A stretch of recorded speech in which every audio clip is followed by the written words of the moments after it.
Yan, magandang umaga po mga ka-Promdi. At ito po no, itong area na ito ay may mga bagong tanim po na sili. At para meron po agad kasunod yung pong ating pong mga tanim nung nakaraan dahil yung po ay palipas na. Ayan po. Halos isang linggo pa lang po mahigit nung yan po ay naitanim. So yan. So nasa mahigit isang metro po no. Sa 1.5 yata yung ginawa nila dito para po igagrass cutter na lang dahil tag-ulan po ngayon.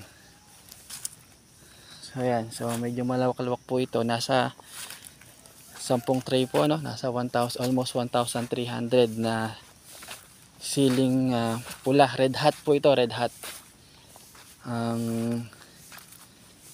mapapatanim po dito po sa area po na ito.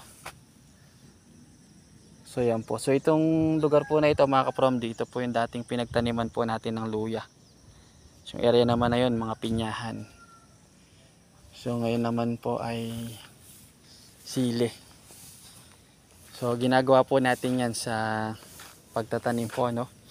Nagpapalit po tayo ng crops kasi minsan may mga salot na ang inaatake niya yung ganong klase ng crops. So pag yun lagi ang tanim ay baga dumadami po sila, dumalakas ang pag-atake. Kaya mas maganda po na magpalit po tayo. Ayan po no, yung ating mga siling pula.